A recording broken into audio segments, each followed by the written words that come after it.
We're going to look back in 20 years to the pandemic of 2020, and we'll find 25, 30, 50 world-class, world-changing companies that were created. There's people out there right now that have a vision for how things will be better on the other side of this, how we, a new company, a new charity, a new just way of doing things, and they're going to crush it, right? And the key is those people just going for it. I don't want to share someone else's thoughts. I want to create my own original thoughts. I want to create my own original solutions. I want to look at situations and come up with my own phrasing, my own words, and do it my way. This is the Jon Taffer Podcast. Shut it down! This is the Jon Taffer Podcast. That voice is incredible. And PJ King, when he does that voice, he can only do a couple of shows in a day, Corey, because it destroys his voice. It rips his voice apart. But thank you for doing that for me, buddy. Welcome to my podcast on a sort of it's been a rough few months. There's no question about it. It's certainly some of the worst months of my life that I can think of. The other moments that I think of that was so terrible, and I'm older than many of you, is I remember when I was very, very young and Kennedy was assassinated.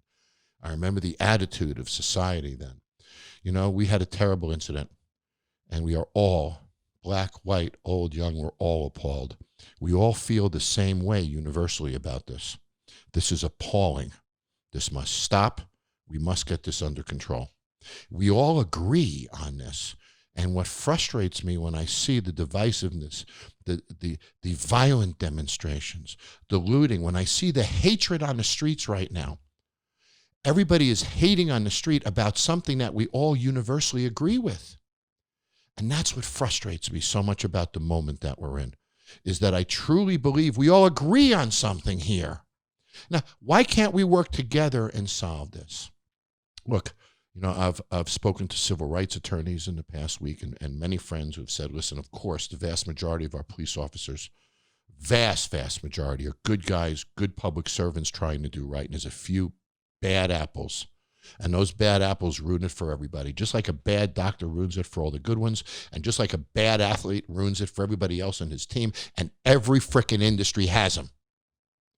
And we have to understand that there are veterinarians that'll rip you off. There's lawyers that'll rip you off. Every industry and every walk of society has the jerks. And what we can't have happen in our society is one jerk ruin it for all the good guys. So we got to get our arms around this as a society. If we agree on this, and we're all saying the same things, and when I look online, we pretty much are, this should be a time of unification. And I'm hoping that when we come out of this, that we all realize at the end of this that there is a unifying element to this, and that is our appall at the death of Mr. Floyd, our appall at what happened, and how universal that appall, hatred, and disgust is.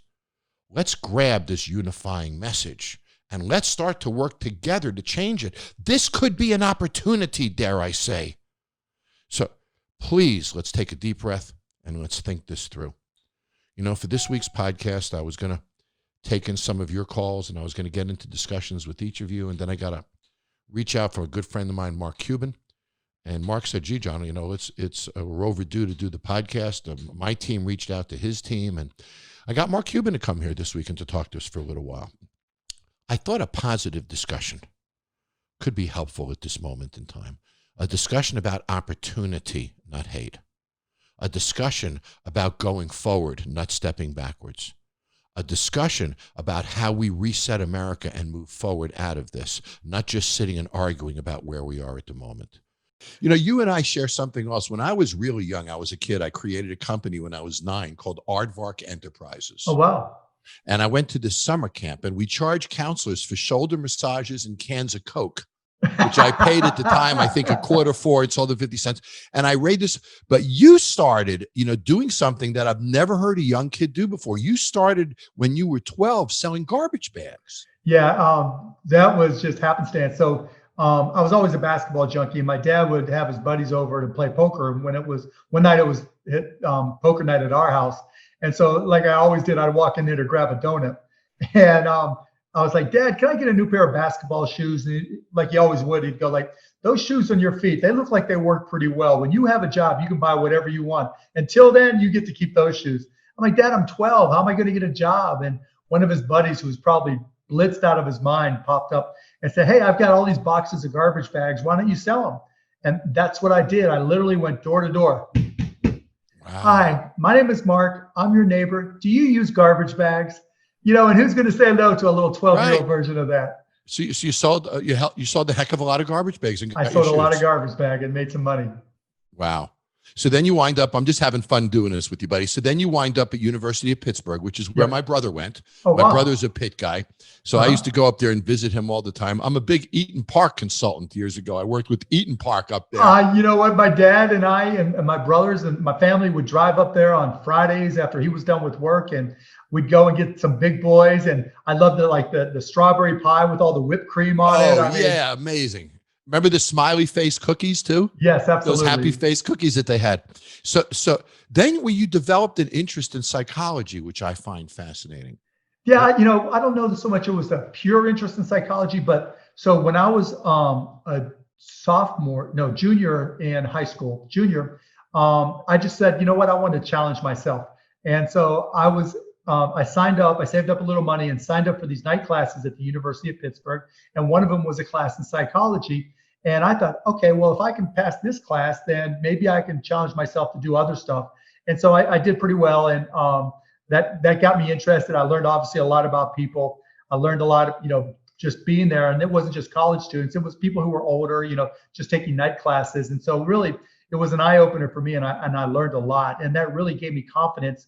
I ended up dropping out my senior year and going to Pitt for what would have been my senior year of high school, transferring my credits back and graduating from high school with my college credits. Wow. So, it's interesting. So when I'm thinking about, what's made you so successful, I think I just heard those words. You challenge yourself. Yeah, all the time. Yeah, so, I love it. So that's the essence of your success is you wake up a day, what do I challenge myself with now? Yeah, and mostly it's, particularly with technology, it's mostly, what can I learn today to keep up or get ahead?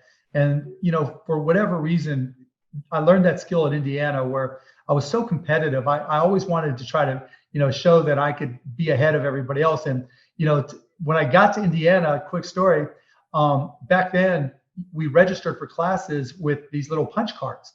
And I went to register, and right by where I was getting ready to take a class, there was a sign up for graduate MBA graduate level statistics, K501. And I'm thinking, if I really want to challenge myself and find out if I'm smart or not, I should register for that class and see if they'll let me in. And so I registered, and they just presumed that I was in the MBA program. The guy named Wayne Winston, who I would end up hiring as our analytics guy for the Mavericks, 20 years later, they let me in, and I got an A in the class. And I thought, oh, wow, I just got an A in an MBA class. So, and by that point, they thought I was in the MBA program. So I started taking MBA finance, the first entrepreneurship class that they had there, and all these things. And by the time I was halfway through my sophomore year, I had, my first year of my MBA done. And then all of a sudden they found out what I had done. One day I'm walking on campus, and the dean of the business school walks up and he goes, Cuban, I don't know what you did, but you're immediately out of the MBA program and back to undergrad. But, to your point, I just challenged myself. And once I started getting those little pieces of confidence, I knew I was unstoppable. So when you were a kid, you loved basketball. Yeah. You go to college, did you always have this vision of being in the basketball business? Not necessarily as a team owner, but that was never on your radar screen at all. Never. Literally the first time that crossed my mind was opening night of the 99-2000 season. It had never, ever crossed my mind. I was there with my girlfriend, who's now my wife, and I'm looking around, it's the first game of the season. And I'm like, it's not even a full arena. And I just sold broadcast.com. I'm like, I could do so much better than this. And then it dawned on me, oh my goodness, maybe I could buy this thing, because the guy who owns it doesn't really like basketball anyways. And so I talked to a former NBA All-Star for the Mavs, Mark McGuire. He connected me, and weeks later I owned the team. Wow. And it was a team that had no energy. And then when you came in, and of course that's a story unto itself. I mean, your energy ignited the whole darn arena. Well, we had some really good players. And I think I went in there and I said, look, we're going to win, and you're either going to be here for the ride and do everything possible, or I'll trade you to find somebody who will. and just turned out we just started turning it on and started playing better and better and better. And we didn't make the playoffs my first year. It wasn't a full season, but we didn't make the playoffs. But after that, we did for the next 15 years. And had some record seasons too. Yeah. A number of record seasons. I want to back up a little bit because I got a little bit ahead of myself. So when you actually started your software company, Micro Solutions, it took you, I'm guessing, how many years before you sold it? Almost 8 years, right? Yeah, almost 7, 8 years. Yeah. So I sit here as an entrepreneur, and a lot of entrepreneurs are listening to us, Mark. And, you think about a company that you sold for almost $6 million back then, which was a lot of money, and that you built it over 8 or 9 years. Well, to get $6 million for that company, you had to be earning a significant amount of dollars every year. Was that company successful because of its technology, because of a sales effort? Because I know you're always selling. That's one of your mantras. Yeah. So was that company successful because of sales effort, technology effort, team? That's a great question, John. All the above, right? Because, I was a salesperson at heart. And when I started it, I was still learning the technology. So at the beginning, we were more of a sales organization where we just, so few people knew personal computers back then when I got started, that the real value add was me helping people set things up and learning as I went. So you were almost a reseller of software, setting up office systems. Yeah, we were a reseller and integrator, right, where we sold hardware and software. And at the beginning, because I had a business background, I would do accounting software and whatever, and install those on people's computers in their office to replace manual systems. And then as I became more efficient at technology, we started connecting PCs together into local area networks and then wide area networks. And then, I just put in the effort, hired a lot of smart people, and then we got really good at the technology.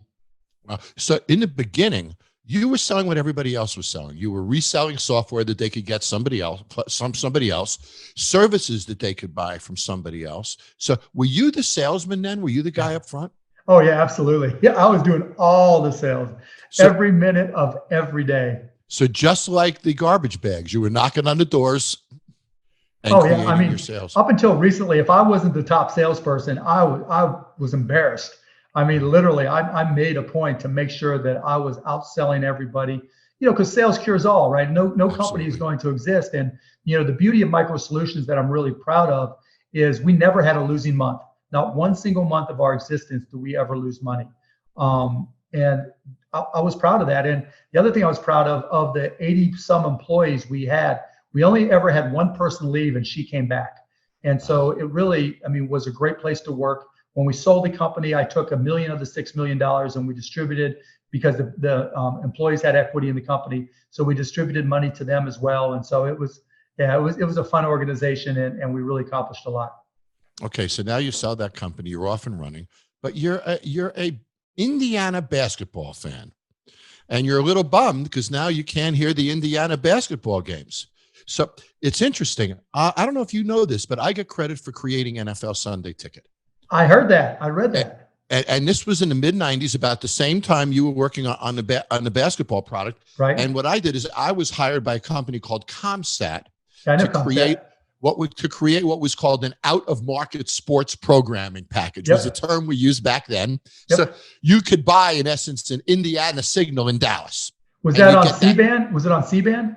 It was on C-band then, and it was delivered through a company called Sportsnet. Was one of the companies that did it. But you could, in essence, the original plan was that you could buy a Redskins signal in Dallas. So you get the local coaches showing up. And then as we were putting a product together, compression was created. Yep.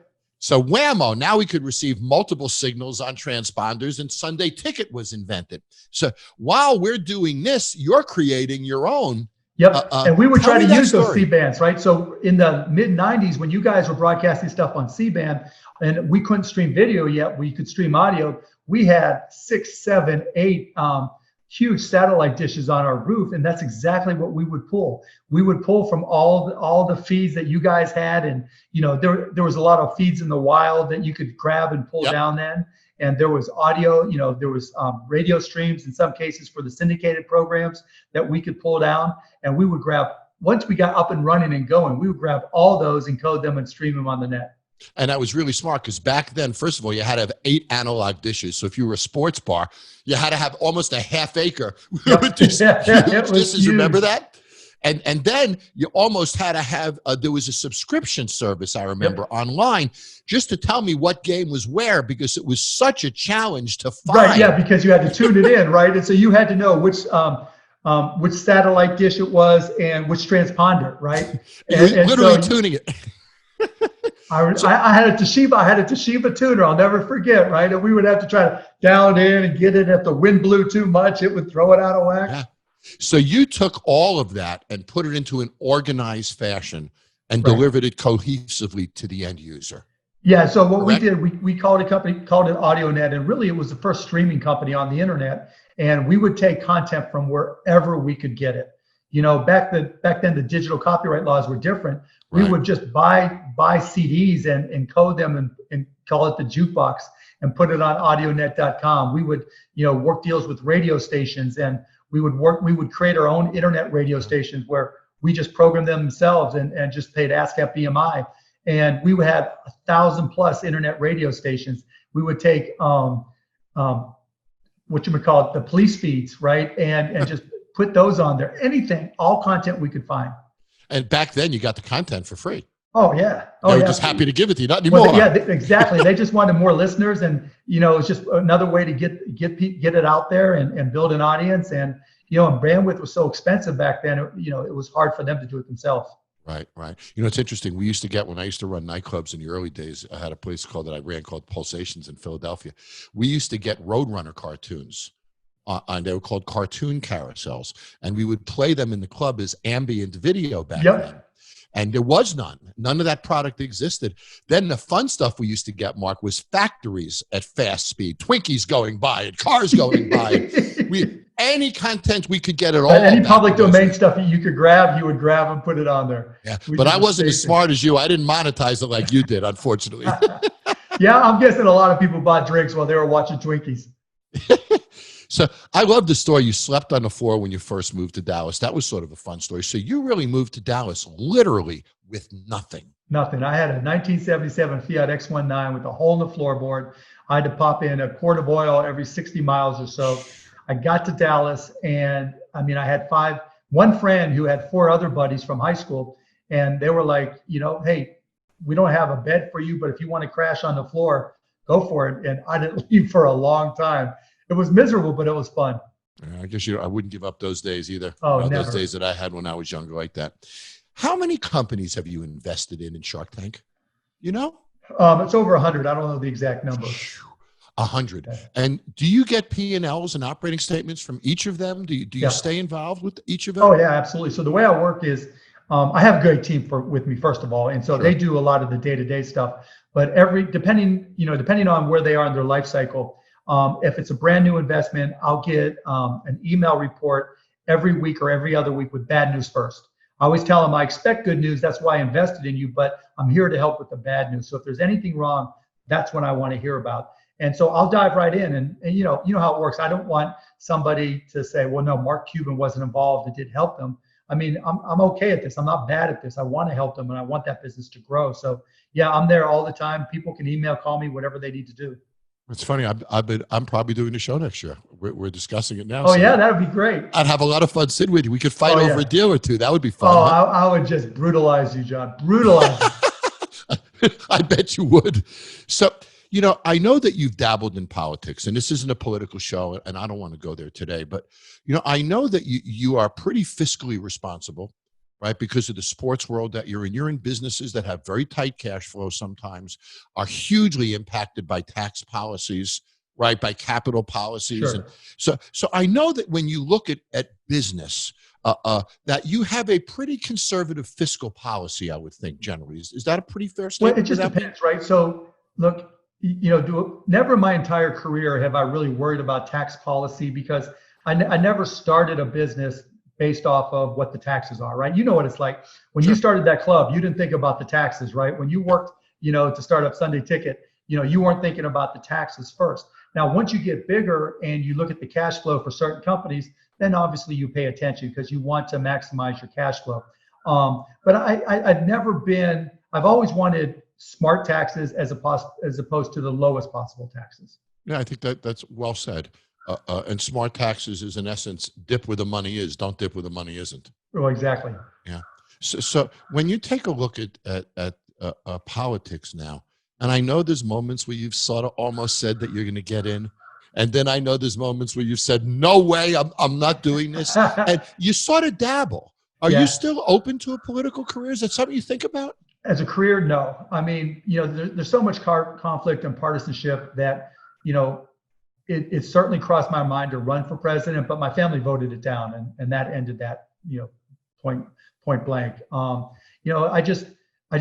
not a Republican. I'm not a Democrat. I'm an independent. There's certain things that people might think I'm on the liberal side, and there's a lot of things that, particularly on a financial basis, that people think I'm conservative. I'm a hardcore capitalist, but I try to also be a realist, particularly the way things are now. You know how things are. You've got to, context always matters, right? The way you're running a business today is not the way you ran a business 6 months ago. The way you deal with problems today from a government perspective is not the way you dealt with them 6 months ago. So I'm really not somebody who's dogmatic. So I try to be pragmatic, and I think that's missing in politics today.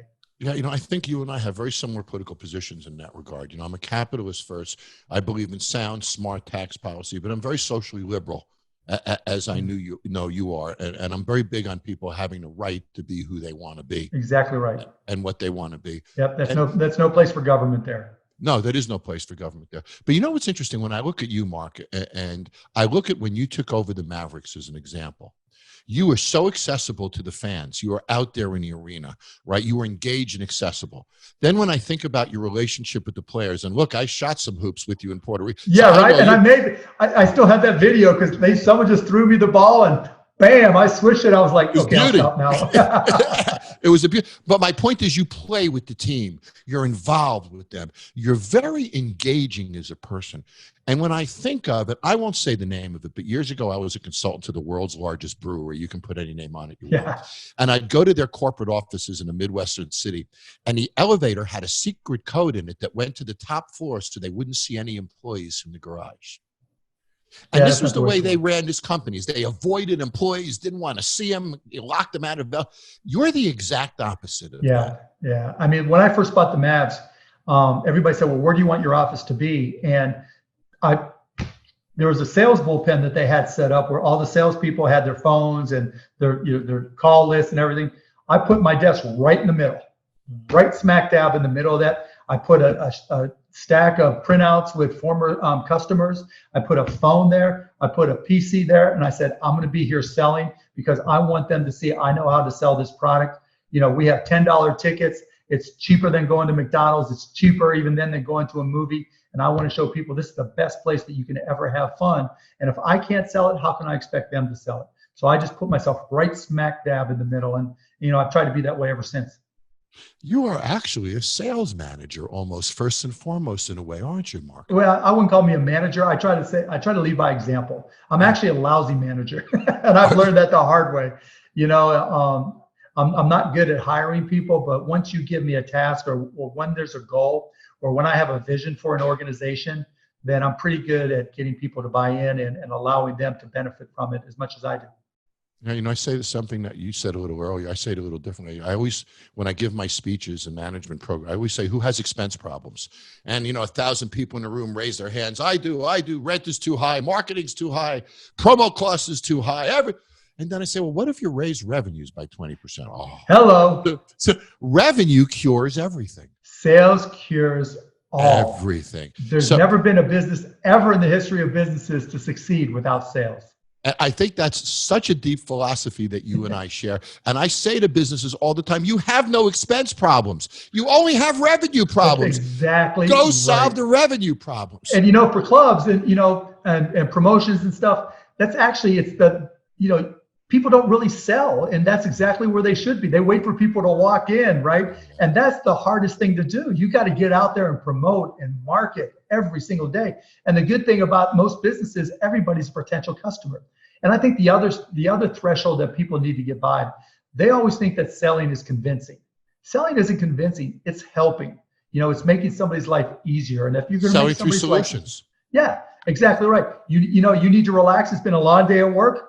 This vodka tonic is a solution. Oh, yeah. And even how does this make you feel? Don't you think that would? So I agree with you. I always say this, and you'll appreciate this. I think you're going to love this, Mark. And this was my first book. You're not in the basketball business. You're in the reaction business. You achieve it through basketball. We're in the experience business, and so you achieve it through basketball. Basketball is not the product. The reaction to the product is what the product is. It's a great point, John, because when I first got there, I started asking, I spent a little time there, and then I realized, wait, we don't sell basketball.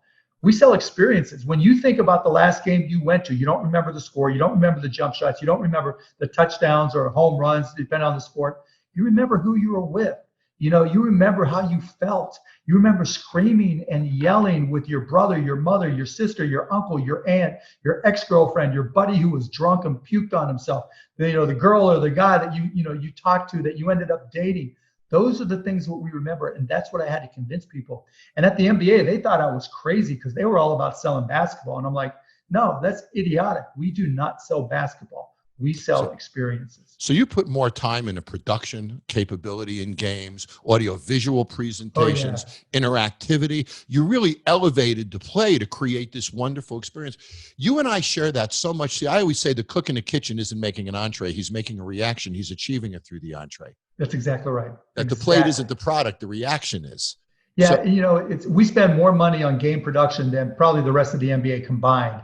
When we're always trying to be creative, we're always trying to come up with new ways to do it. Sometimes it's the simplest thing. Like I was at an all-star game somewhere and they put mics on the rims. And I'm like, wow, what a great idea. Because I'm watching the game and I'm hearing clank or swish. And I'm like, so I just put mics on the rims, which also allowed us to pick up the voices of players around the basket. And all of a sudden people are like, wow, how cool is that? And, then everybody picked it up. And so there's just little things. Sometimes it's the smallest things that just can have just a disproportionate impact that makes people remember. Yeah. Well, I got to tell you, you kept all your Maverick employees on. I know you really made the news. You were a leader in doing that. And what a lot of people don't understand is sports ownership of teams isn't always a great cash flow business. It's more an asset business. So you lose a season like this, cash flow is gone. It's gone. Zero revenue. My first 15 years, I lost money. No, I take that back. I made money one out of those first 15 years. And it's, and now there's a lot of team owners. Look, no one's going to feel sorry for us, and I don't want any sympathy for me, but I'll survive. But there's a lot of team owners that, are in the service or entertainment business in not just our sport, but a lot of sports that are struggling. And you're right. It's not necessarily a cash flow business. It's an asset business. Yeah. I know you're in the theater industry too. You have some investments. No, I sold them. Oh, yeah. Good timing. Yeah, no kidding. We sold them like a year and a little bit ago. Jesus, good timing. No kidding, right? I use the term location-based entertainment, Mark, LBE. Yep. And, that's everything from a bowling center to a basketball game. And, we've lost that industry now. Broadway is talking about opening in 21 now, for Christ's sakes. It's crazy. So we've lost all these industries. What do you see? And I know you've been asked this question a lot, but what do you see for basketball now? Do you see us opening at 50% capacity? No, I think we start with no fans. I think we start with no fans because TV is a big part of our business, right? It's a big, important part of our finances. And so, people are dying for sports right now. Yep. If we can do it safely and get everybody back in the court, the ratings are going to be huge. The advertisers don't have any place else to put their money. So they'll be more than happy to spend money with us. And so there's a lot of opportunity, but, safety first. But I think, as every day goes by, we become a little bit smarter about the virus. And I think we're going to be able to figure it out. I think so too. It's starting to feel like we almost got it figured out. Yeah. Vegas opens tomorrow. I know. And when you think about the logistics of a card game being safe now, so and a slot machine being safe now. So now when the slot machine pays you off and you get the chit, it shuts down. And it can't be used again until it's cleaned and the operator resets it. So all these little procedures. Do you think that there'll be a digital element to the fanless games? Will there be an audience sound? We'll do all kinds of fun in the stuff. arena? Yeah, we've got all kinds of. We're just working on it today, actually, where we'll be able to have fans press buttons and talking to their phone and have that all come out together and have the cheering and everything. And the other team will be competing on their end, and we'll see who does it better. And so, we're definitely going to gamify it and have some fun with it. So the loss for the fans in the arena could be the gain for the fans who are watching it. Yeah, no question. We'll have some fun with it. And that's one of the challenges that we have in general. As things become more digital and you're in the TV business, right? As streaming becomes such a bigger component, particularly for younger viewers, we have to adapt. We have to come up with new ways because it's not that TV's dead. There's still 90 million homes with televisions that watch TV, but there's just a big challenge to retain that audience, and the momentum's obviously going towards streaming, and we've got to find ways to do a better job of reaching younger audiences with our streams. It's interesting. Some friends of mine in the NHL, I'm a big hockey fan, and I know you tried to buy the Penguins once at some point, but in NHL, it looks like they might be the first league back, possibly. And it's I know they're trying to do the 24-team thing, so we'll see. I mean, it's they've got different considerations because we can set up a basketball court anywhere. They've got to really focus on how they set up ice and getting their guys ready. Do you think that a reinvented basketball season will be at common locations, or you think it'll still be at home courts around the country? No, I think it's going to be the Hotel California setup where you check into one location and you don't leave until you're eliminated from the playoffs. Right. And then everybody's kept in quarantine and such. Yep. Mark, to finish this up, I was talking to a bunch of college kids the other day who've had a terrible graduation, obviously, and high school kids. And I was telling them that at times like this, great marketers bubble to the top. Great promoters bubble to the top. Great operators bubble to the top. And this isn't the time to be paralyzed. No. This is the time to use your term, Mark, to challenge ourselves. Absolutely. And how do I be a better marketer, a better promoter, a better operator, a better salesperson? Yep. How do I elevate myself in this? Yeah, you are so right. I mean, look, we're going to look back in 20 years to the pandemic of 2020, and we'll find 25, 30, 50 world-class, world-changing companies that were created. There's people out there right now that have a vision for how things will be better on the other side of this, how we, a new company, a new charity, a new just way of doing things, and they're going to crush it, right? And the key is those people just going for it, because you know what it's like. I mean, lots of people have ideas, lots of people get excited, but so few take that first step. And even after they've taken that first step to start the business, so even fewer follow through. But you are so right. If you're able to take those first steps and go for it, all the big companies are trying to just retain their legacy businesses. Same with the medium-sized company and the small companies. They were built for pre-pandemic times. When you start from scratch, you get to build for the way things are today, and the way things are evolving for the future. So you have a huge advantage. Clubs and restaurants. There's never going to be a better time to try to redesign what a club or restaurant looks like. I agree. It's an opportunity for many people. Okay, last sort of personal question, then I'll let you go, buddy. So you grew up in a middle-class, blue, gray collar environment. We talked about that. You go to Dallas, you get involved in a software company, you sell it for millions of dollars. Was there a moment when you picked up the phone and called your dad and said, "Dad, I'm a millionaire. Oh, Dad, yeah. I made it"?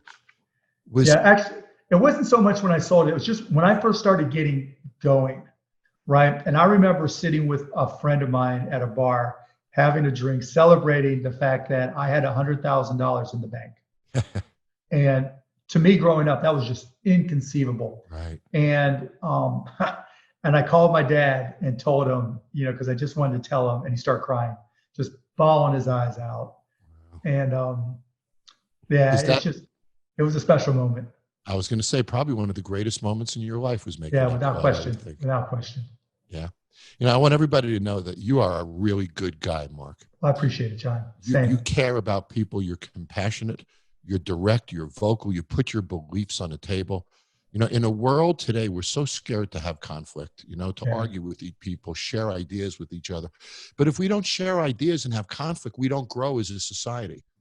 And I have huge respect for the things that you say, and you putting your beliefs out there and being honest about the way you feel with all of us.